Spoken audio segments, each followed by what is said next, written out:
વિદ્યાર્થી મિત્રો, આપણે અગાઉના તાસની અંદર ભારતના નાગરિકોને મળેલા કુલ 6 જેટલા મૂળભૂત હકોનો અભ્યાસ કર્યો છે.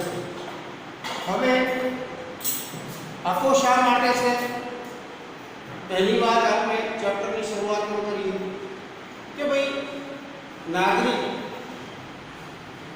ગૌરવપૂર્વક જીવન જીવી શકે, વિકાસ કરી શકે, સુખી અને સમૃદ્ધ બની શકે તે માટે ભારતના બંધારણ દ્વારા ભારતના નાગરિકોને 6 જેટલા મૂળભૂત હકો આપવામાં આવ્યા છે. હવે આવે છે મૂળભૂત ફરજો. તો ફરજો શા માટે? તો ભારતનો પ્રત્યેક નાગરિક પોતાની નૈતિક ફરજ સમજી અને બંધારણની અંદર સૂચવેલી તમામ ફરજો અદા કરે અને દેશને મદદરૂપ થાય તો દેશનો વિકાસ થાય, દેશ સમૃદ્ધ અને સંપન્ન બને. તો દેશ સંપન્ન અને સમૃદ્ધ બને તે માટે દરેક નાગરિકોએ પોતાની ફરજો અદા કરવાની છે. જો દેશ સમૃદ્ધ અને સંપન્ન હશે તો દેશ મજબૂત થશે. દેશ મજબૂત થશે તો આપણી જે લોકશાહી છે એ લોકશાહી જળવાઈ રહેશે. બીજા નંબરમાં દેશ નબળો હોય, પરદેશી આક્રમણો થાય, પરદેશી પ્રજા અહીંયા આવે, શાસન સ્થાપે અને ફરી ગુલામ બનવું, આવું ન બને તે માટે ભારતના પ્રત્યેક નાગરિકોએ બંધારણની અંદર જે ફરજો સૂચવવામાં આવી છે એ ફરજો નિષ્ઠાથી અદા કરવી. હવે પરીક્ષાની અંદર જે પ્રશ્ન પૂછાયો છે એના ઉપર આપણે ભાર મૂકીશું. તો માનવ હક દિન, માનવ હક દિન યુનાઇટેડ નેશન ઓર્ગેનાઇઝેશન યુએન, સંયુક્ત રાષ્ટ્ર સંઘે દુનિયાના તમામ નાગરિકો જાગૃત થાય, પોતાના હક પ્રત્યે હક ભોગવે અને આખી દુનિયાના નાગરિકો સુખી અને સમૃદ્ધ બને અને આખા વિશ્વમાં રામ રાજ્યની સ્થાપના થાય તે માટે યુએનએ માનવ હક દિન 10મી ડિસેમ્બરે નક્કી કર્યો છે. દર વર્ષે 10મી ડિસેમ્બરના રોજ માનવ હક દિન ઉજવાય તો નાગરિકો પોતાના હક પ્રત્યે જાગૃત થશે, જાગૃત થઈ પોતાના હકોના રક્ષણ માટે પ્રયત્ન કરશે, હક ભોગવશે, વિકાસ કરશે, સુખી અને સંપન્ન બનશે. આ માટે 10મી ડિસેમ્બરે માનવ હક દિન તરીકે ઉજવવામાં આવે છે. બીજા નંબરમાં મૂળભૂત ફરજ દિન 6 જાન્યુઆરી યુએનએ નક્કી કર્યું છે અને ભારતના બંધારણની અંદર પણ નક્કી કરવામાં આવ્યું છે કે ભાઈ 6 જાન્યુઆરીને મૂળભૂત ફરજ દિન તરીકે ઉજવો. શા માટે દર વર્ષે 6 જાન્યુઆરીને મૂળભૂત ફરજ દિન તરીકે ઉજવો? તો એના માટેનું કારણ એ છે કે આપણા બંધારણની અંદર દરેક નાગરિકોએ અદા કરવાની ફરજો સૂચવેલી છે. આ ફરજો પ્રત્યે પ્રત્યેક નાગરિક આ દિવસ ઉજવવાથી જાગૃત બનશે, પણ જાગૃત બનશે તો જ ફરજ અદા કરશે. અને ફરજ નાગરિક અદા કરતો થઈ જાય તો દેશને મદદરૂપ થાય. દેશને મદદરૂપ થાય તો દેશ વિકાસ કરે, દેશ સમૃદ્ધ બને, સુખી બને, મજબૂત બને. અને મજબૂત બનશે તો દેશના લોકો આપણી સામે આંખ ઊંચી કરીને પણ જોઈ શકશે નહીં. અને પરદેશી આક્રમણથી આપણે બચીશું, જેથી કરી આપણી આઝાદી જળવાઈ રહે. આ માટે 6 જાન્યુઆરીને મૂળભૂત ફરજ દિન તરીકે ઉજવવામાં આવે છે. પણ શા માટે ઉજવવામાં આવે છે? તો ભારતના નાગરિકો ફરજ પ્રત્યે જાગૃત થાય, ફરજો અદા કરે તે માટે. તો આ બે પ્રશ્નોમાંથી એક પ્રશ્ન પરીક્ષાની અંદર 100% પૂછાશે. માટે દરેક વિદ્યાર્થી મિત્રો આ બે પ્રશ્નની પૂરેપૂરી તૈયારી કરી રાખો.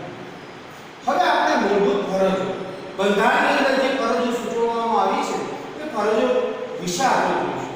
આમ તો આ ફરજો આપણા પાઠ્યપુસ્તકમાં આપેલી છે, પણ આ કુલ 13 જે ફરજો છે એ ફરજો શા માટે અદા કરવાની છે, જો એ સમજી લેવામાં આવે તો આપણને આ 13 ફરજો યાદ રાખવામાં સરળતા રહે છે. તો ફરજ શા માટે અદા કરવાની છે? કુલ 13 ફરજો છે, 13 ફરજો શા માટે અદા કરવાની છે એ આપણે જો સમજી લઈશું તો આપણને ફરજો યાદ રાખવામાં સહેજે તકલીફ પડશે નહીં. આમ તો પાઠ્યપુસ્તકમાં આપેલી જ છે, પણ ફરજ શા માટે અદા કરવાની છે એ સમજી લેવાનું છે. તો ભારતના દરેક નાગરિકની પહેલી ફરજ કઈ છે? બંધારણનું પાલન કરવું અને બંધારણમાં વ્યક્ત થયેલા આદર્શો અને સંસ્થાઓનો આદર કરવો. તો બંધારણનું પાલન શા માટે કરવું?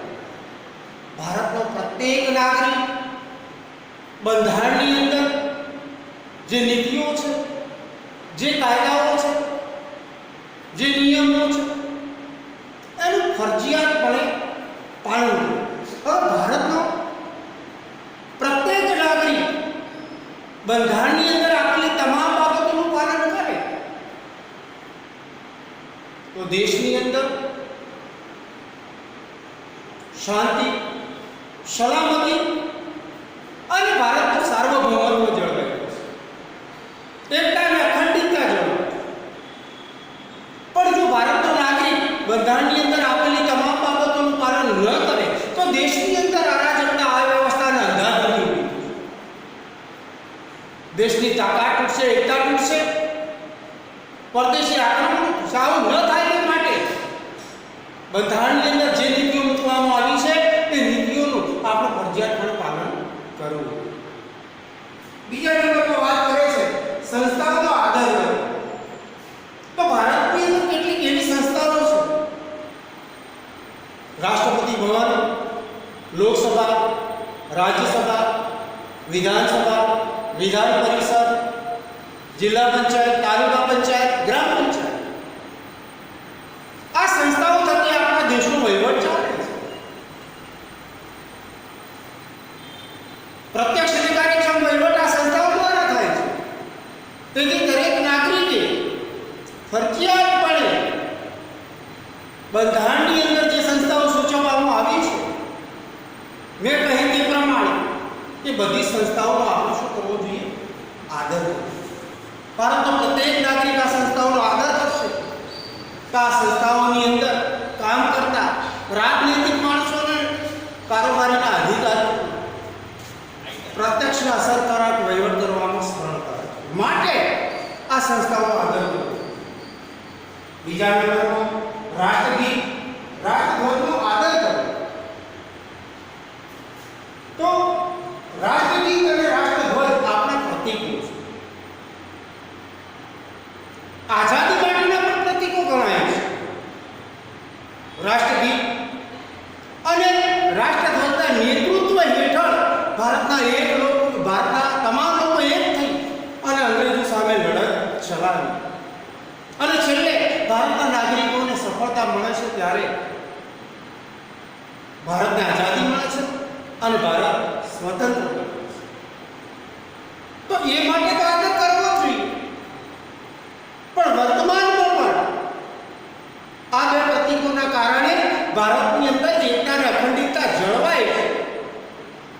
એકતા અને અખંડિતતા જળવાય છે, પરિણામે આપણી આઝાદી પણ ટકી રહી છે. તો એકતા અને અખંડિતતા જળવાય, આપણી આઝાદી ટકી રહે અને અને લોકશાહી ચાલુ રહે તે માટે રાષ્ટ્રગીત અને રાષ્ટ્રધ્વજનો આદર કરવો. ત્રીજા નંબરનો છે ભારતના સાર્વભૌમત્વ, એકતા અને અખંડિતતાનું સમર્થન અને રક્ષણ. તો બંધારણની અંદર આ ખૂબ અગત્યની ફરજ છે. ભારતનું સાર્વભૌમત્વ, એકતા, અખંડિતતાનું સમર્થન પણ કરો અને રક્ષણ પણ કરો. ભારતની અંદર અનેક ધર્મ પાળનારા, અનેક ભાષા બોલનારા, અનેક જાતિના અને જુદા જુદા પ્રદેશની અંદર રહેનારા લોકો વસવાટ કરે છે. હવે આ દરેક લોકો પોતાના ધર્મને, પોતાની ભાષાને, પોતાની જાતિને, પોતાના પ્રદેશને મહાન બનાવવાનો પ્રયત્ન કરે તો દેશની અંદર અંદરો અંદર ઝઘડા થાય, એકતા તૂટે અને એકતા તૂટે તો ભારતની તાકાત તૂટે અને ભારતની તાકાત તૂટી જાય તો ભારતની અખંડિતતા અને સાર્વભૌમત્વ જળવાઈ શકે નહીં. માટે બંધારણના ઘડવૈયાઓએ ચોથી ફરજમાં લખ્યું છે કે ભારતના પ્રત્યેક નાગરિકોએ ભારતના સાર્વભૌમત્વનું, એકતા અને અખંડિતતાનું સમર્થન પણ કરવું અને એનું રક્ષણ પણ કરવું. ભારત અખંડિત હશે અને વિશાળ દેશ તરીકે દુનિયાની અંદર મોજૂદ રહેશે તો દુનિયાની અંદર ભારતની સામે કોઈ આંખ ઊંચી કરીને પણ જોઈ શકશે નહીં. પણ એ ક્યારે શક્ય બનશે? જ્યારે અખંડિત ભારત હશે. પણ જો ભારતના ટુકડા થઈ જાય અને તાકાત તૂટી જાય અને જો આપણે નબળા બનીશું તો એ સમય દરમિયાન અનેક લોકો આપણા ઉપર આક્રમણ કરવા માટે તૈયાર થઈ જશે. પરિણામ આપણી આઝાદી. આવું ન થાય તે માટે દરેક નાગરિકોએ સાર્વભૌમત્વ, એકતા અને અખંડિતતાનું સમર્થન કરવું અને સાથે સાથે એને રક્ષણ કરવા માટેના પ્રયત્નો પણ કરવા. હવે આપણે જોઈશું પાંચમી જરૂર પડે ત્યારે દેશના રક્ષણ અને સેવા માટે તત્પર. તો વર્તમાન પરિસ્થિતિનો તમે અભ્યાસ કરી લો. ભારતના પાડોશી દેશો તો એક બાજુ પશ્ચિમે પાકિસ્તાન છે, ઉત્તરે ચીન છે અને પૂર્વે બાંગ્લાદેશ. આ ત્રણ દેશો આપણા પાડોશી રાષ્ટ્રો છે અને આપણે એમનો આદર પણ કરીએ છીએ, એમનું માન પણ જાળવીએ છીએ. છતાં પણ આ ત્રણ દેશો અવારનવાર સીમાના લગતા જે પ્રશ્નો છે એ પ્રશ્નોને સંછેડે છે. તો એ સમય દરમિયાન ઘણી વખત યુદ્ધ જેવી પરિસ્થિતિ ઊભી થાય છે. હવે આ ત્રણ દેશો એક સાથે આપણા ઉપર આક્રમણ કરે તો કદાચ ભારત સરકાર અને ભારતનું સૈન્ય આ ત્રણ દેશોનો એક સાથે સામનો કરી ન શકે તેવી પરિસ્થિતિ ઊભી થઈ જાય તો એ સમય દરમિયાન દેશના રક્ષણ માટે અને દેશની સેવા માટે આપણે તત્પર રહેવું. આ તો યુદ્ધની વાત છે. પણ ઘણી વખત વર્તમાન સમયની અંદર દુનિયાની અંદર મહામારી ચાલી રહી છે, કોરોના. તો આ કોરોના મહામારીમાં ભારત પણ સંકળાયેલું છે. તો આ કોરોનાના નિવારણ માટે, નાબૂદી માટે ભારત સરકાર દ્વારા અનેક પ્રયત્નો કર્યા છે. છતાં હજુ આપણને સફળતા મળી નથી. તો એવા સમયે સરકારની મદદ કરવાની અને દેશની સેવા કરવાની આપણી ફરજ થઈ ગઈ. તો જરૂર પડે ત્યારે દેશના રક્ષણ માટે અને દેશની સેવા માટે આપણે તત્પર રહેવું જોઈએ અને સેવા કરી અને દેશની સરકારના હાથ આપણે મજબૂત કરવા જોઈએ. હવે આપણે જો આગળ છઠ્ઠી ફરજ, ભારતના લોકો વચ્ચે ભાઈચારાની ભાવનાની વૃદ્ધિ કરવી. ભારતની અંદર અનેક ધર્મ પાળનારા, અનેક જાતિના, અગાઉ કહી દીધું છે, અનેક પ્રદેશમાં રહેનારા અને જુદી જુદી ભાષા બોલનારા લોકો વસવાટ કરે છે. હવે આ લોકો પોતાના ધર્મને, પોતાની જાતિને, પોતાની ભાષાને અને પોતાના પ્રદેશને મહાન બનાવવાના પ્રયત્નો કરે તો ધર્મો વચ્ચે, ભાષાઓ વચ્ચે, જાતિઓ વચ્ચે અને પ્રદેશો વચ્ચે ઝઘડા થાય તો દેશમાં અરાજકતા, અવ્યવસ્થા અને અંધાધૂંધી ઊભી થાય. તો સરકાર માટે એક બાજુ બે પ્રશ્નો ઊભા છે. એક તો દેશની અંદર શાંતિ અને સલામતી જાળવવી અને બીજા નંબરનો સીમાનો પ્રશ્ન. તો આવું ન થાય તે માટે જુદા જુદા ધર્મ પાળનાર, જુદી જુદી જાતિના, જુદી જુદી ભાષા બોલનાર અને જુદા જુદા પ્રદેશમાં રહેનારા લોકો વચ્ચે ભાઈચારાની ભાવના કેળવવાની પણ આપણું શું છે? રસ છે. જો ભાઈચારાનો ભાવ કેળવાઈ જાય તો દેશની અંદર ઝઘડા નહીં થાય, હડતાળો નહીં થાય, આંદોલનો નહીં થાય. લોકો સતત કામ કરશે તો દેશનો વિકાસ થશે. દેશ સુખીને સમૃદ્ધ બનશે તો એનો લાભ ભારતના નાગરિકોને મળશે. માટે ભાઈચારાની ભાવનાની આપણે વૃદ્ધિ કરવી. આગળ જોઈશું 7મી ફરજ સ્ત્રીઓના ગૌરવને નુકસાન પહોંચાડનારા વ્યવહારોનો ત્યાગ કરો. તો પશ્ચિમ દેશોમાંથી એવું તારણ નીકળ્યું છે કે ભાઈ સ્ત્રી પુરુષ સમોવડી છે. પુરુષની અંદર જેટલી તાકાત છે એટલી જ તાકાત સ્ત્રીઓની અંદર પણ છે. એવું નથી કે પુરુષ જ તાકાતવાન અને બુદ્ધિશાળી હોય છે. એવું દુનિયાના તારણો પરથી પણ થાય છે. સ્ત્રીઓ પણ બુદ્ધિશાળી હોય છે, તાકાતવાળી હોય છે. વર્તમાન સમયની અંદર તમે જોજો, દુનિયાના કેટલાય રાષ્ટ્રોની અંદર સ્ત્રીઓ આર્મીની અંદર જોડાય છે દેશના રક્ષણ. ભારતમાં પ્રાચીન સમયથી સ્ત્રીઓ કચડાઈ આવી સામાજિક દૂષણના અને ભારત પુરુષ પ્રધાન દેશ હોવાને કારણે સ્ત્રીઓ પ્રાચીન સમયથી કચડાતી આવે છે. પણ હવે લોકોને સમજાય છે, જો આપણે ભારતની સ્ત્રીઓનું ગૌરવ જાળવીશું, આદર જાળવીશું, માન જાળવીશું તો એ સ્ત્રીઓ ઘરનો ખૂણો છોડીને બહાર આવશે અને જુદા જુદા પ્રકારના કાર્યો કરી, જુદા જુદા ક્ષેત્રોમાં જુદા જુદા પ્રકારના કાર્યો કરી દેશના વિકાસમાં મદદ કરશે. અને દેશના વિકાસમાં મદદ કરશે તો એ દેશ સતત વિકાસ કરશે. અને દેશ વિકાસ કરશે તો એનો લાભ ભારતના પ્રત્યેક નાગરિકોને મળશે. માટે સ્ત્રીઓનું ગૌરવ જળવાય, એમનો આદર જળવાય, એમનું માન જળવાય તેવા આપણે પ્રયત્નો કરવા જોઈએ. હવે 8મી ફરજ છે રાષ્ટ્રના સમૃદ્ધ સાંસ્કૃતિક વારસાનું જતન અને રક્ષણ કરવું. તો ભારતમાં કહેવાય છે, દુનિયાના રાષ્ટ્રો કહે છે, યુએન સંઘ પણ કહે છે, યુનાઇટેડ નેશન ઓર્ગેનાઇઝેશન પણ કહે છે, variety in unity in India. ભારતની અંદર વિવિધતામાં એકતા સમાયેલી છે. તો આ કથન ફલિત થાય. ભારતમાં ધર્મોને અનુલક્ષીને, જાતિઓને અનુલક્ષીને, ભાષાઓને અનુલક્ષીને અને પ્રદેશને અનુલક્ષીને અનેક સંસ્કૃતિઓનો વિકાસ થયો છે. અને આ બધી સંસ્કૃતિઓ એકબીજાથી સમન્વિત છે. અને દુનિયાના દેશો એના ઉપરથી પોતાના દેશના લોકોને બોધપાઠ આપે છે કે ભાઈ ભારતની અંદર અનેક ધર્મ પાળનારા લોકો વસવાટ કરે છે છતાં એક થઈને રહે છે. અનેક ભાષા બોલનારા લોકો વસવાટ કરે છે છતાં એક થઈને રહે છે. અનેક જાતિના લોકો વસવાટ કરે છે છતાં એક થઈને રહે છે. તો આવું સતત ચાલતું રહે તે માટે ભારતના સમન્વિત સાંસ્કૃતિક વારસાનું જતન પણ કરવું જોઈએ અને એનું રક્ષણ પણ કરવું જોઈએ, જેથી કરી દુનિયાના લોકોને બોધપાઠ મળતો રહે અને આખા વિશ્વની અંદર શાંતિ જળવાય, યુદ્ધો ન થાય. દેશો વચ્ચેના પ્રશ્નો જે છે એ પ્રશ્નોનું વાટાઘાટો દ્વારા સમાધાન થાય.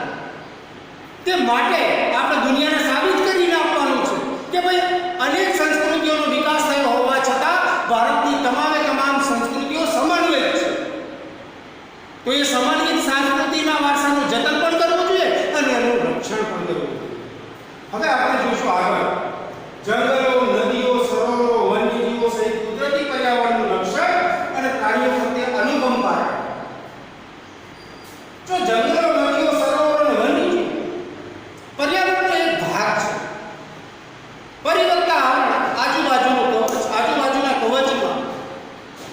જલાવરણ, મૃદાવરણ, વાતાવરણ અને જીવાવરણ, આ ચાર આવરણના સમૂહને પર્યાવરણ કહેવાય છે. અને પર્યાવરણની વચ્ચે આપણે જીવીએ છીએ અને આપણી આજુબાજુ પર્યાવરણનો દરિયો લહેરાય છે. જો આપણે જંગલોને, નદીઓને, સરોવરોને, વન્યજીવોને નુકસાન કરીશું તો પર્યાવરણની કડી તૂટશે. અને પર્યાવરણની કડી તૂટશે તો પર્યાવરણની સામે જોખમ ઊભું થશે. અને પર્યાવરણની સામે જોખમ ઊભું થશે તો એ પર્યાવરણ આપણને સાચવશે નહીં. જો આપણે સચવાવું હોય તો પર્યાવરણને સાચવવું પડશે. અને પર્યાવરણને સાચવવું પડશે તો આપણે સાચવવું છે, પર્યાવરણને સાચવવું છે તો જંગલો, નદીઓ, સરોવરો, વન્યજીવો વગેરે રક્ષણ પણ કરવું અને એનું જતન પણ કરવું. જંગલો, નદીઓ, સરોવરો અને વન્યજીવો સચવાઈ રહેશે તો પર્યાવરણ જળવાશે. પર્યાવરણ જળવાશે તો આપણે જળવાઈશું. હવે આપણે આગળ જોઈશું પ્રાણીઓ પ્રત્યે અનુકંપા રાખવી. અનુકંપા એટલે દયા રાખવી. તો આપણને આ પૃથ્વી પર જીવવાનો જેટલો અધિકાર છે, જેટલા અધિકારો છે એટલા જ અધિકારો પ્રાણીઓને પણ આપેલા છે. કે તો આપણને જન્મ આપનાર, આપણો સર્જનાર જે છે એ સર્જનાર અને જન્મ આપનાર એમનો પણ છે. એમનો અને આપણો સર્જનાર એક છે, એમનો અને આપણને જન્મ આપનાર પણ એક છે. તો એક જ પિતાના સંતાનો હોય તો આપણને જીવવાનો જેટલા અધિકારો પ્રાપ્ત આ પૃથ્વી પર થયા છે એટલા જ અધિકારો પ્રાણીઓને જીવવા માટે પણ પ્રાપ્ત થયેલા છે કુદરત દ્વારા.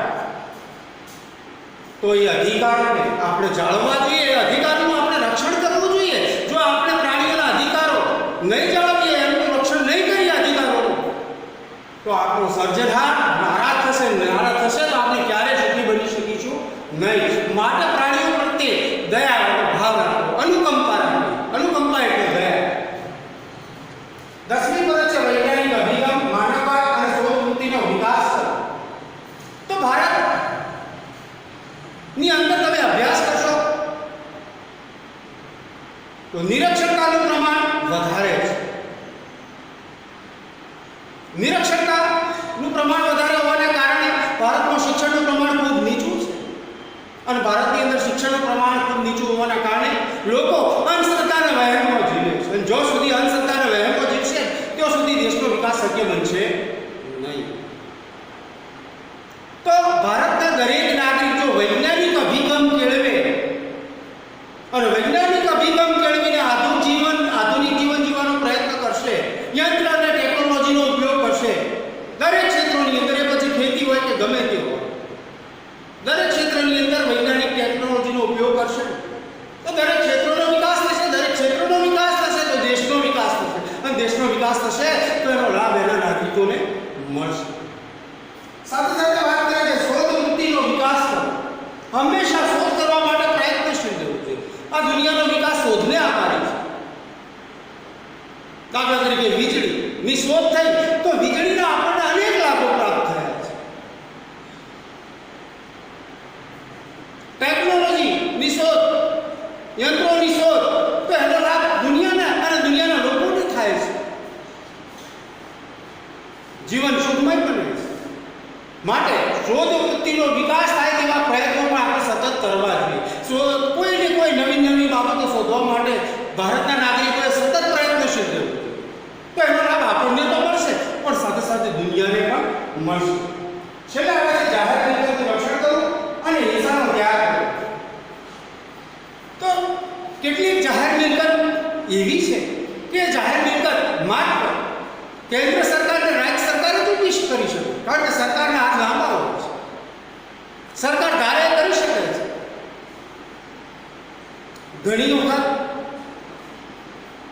જાહેર મિલકત ઊભી કરવા માટે ખાનગી ટ્રસ્ટોને સ્થાપવામાં આવે પણ ખાનગી ટ્રસ્ટો ઘણી વખત ભારતના નાગરિકોનું શોષણ કરી શકે. આવું ન થાય તે માટે સરકાર દ્વારા જે જાહેર મિલકત ઊભી કરવામાં આવે છે એ મિલકતનું આપણે રક્ષણ કરવું જોઈએ. જો જાહેર મિલકત જળવાશે તો એનો લાભ આપણને સતત મળતો રહેશે. અને જાહેર મિલકતનું રક્ષણ થશે તો આવનારી પેઢીના લોકોને, આવનારી પેઢીના આપણા બાળકોને પણ એનો લાભ સતત મળતો રહેશે. માટે જાહેર મિલકતનું રક્ષણ પણ કરવું જોઈએ અને સાથે સાથે જાહેર મિલકતને નુકસાન ન થાય તે માટે હિંસાનો પણ ત્યાગ કરવો જોઈએ. દાખલા તરીકે જ્યારે આંદોલનો થાય છે ત્યારે આપણી કમજોરી એ છે કે જ્યારે આંદોલનો થાય છે ત્યારે ભારતના નાગરિકો દ્વારા ભારતની જાહેર મિલકતને હાનિ પહોંચાડવામાં પણ જેટલી જાહેર મિલકતને તમે નુકસાન પહોંચાડશો એ નુકસાન છેવટે કોને થશે? આપણને થશે. જાહેર મિલકતનો નાશ થશે તો એનો લાભ આપણને નહીં મળે, આપણને તો નહીં મળે પણ આવનારી પેઢીના આપણા બાળકોને પણ એનો લાભ મળશે. માટે જાહેર મિલકતનું રક્ષણ પણ કરવું અને જાહેર મિલકતનું રક્ષણ થાય તે માટે હિંસાનો ત્યાગ પણ કરવો. હવે આપણે આગળ જોઈશું વ્યક્તિગત અને સામૂહિક પુરુષાર્થના ક્ષેત્રોમાં ઉત્કૃષ્ટતા સિદ્ધ કરવાના પ્રયત્નશીલ રહેવું. તો બરાબર ધ્યાન આપો, વ્યક્તિગત અને સામૂહિક પુરુષાર્થ તો ઘણી વખત એવા ક્ષેત્રો હોય છે કે ક્ષેત્રોની અંદર માનવી દ્વારા વ્યક્તિગત પ્રયત્નો કરવામાં આવે છે ક્ષેત્રના વિકાસ માટે, પોતાના વિકાસ માટે. તો ઘણા એવા ક્ષેત્રો છે એમાં ક્ષેત્રના વિકાસ માટે અને સમૂહના વિકાસ માટે સામૂહિક પ્રયત્નો કરવા. તો આ જે પ્રયત્નો કરવામાં આવે છે જાહેર કે વ્યક્તિગત ક્ષેત્રોની અંદર વિકાસ માટેને જે વ્યક્તિગત કે સામૂહિક જે પ્રયત્નો કરવામાં આવે છે પ્રયત્નોને આપણે અપનાવવા જોઈએ અને એનું આપણે સમર્થન કરવું.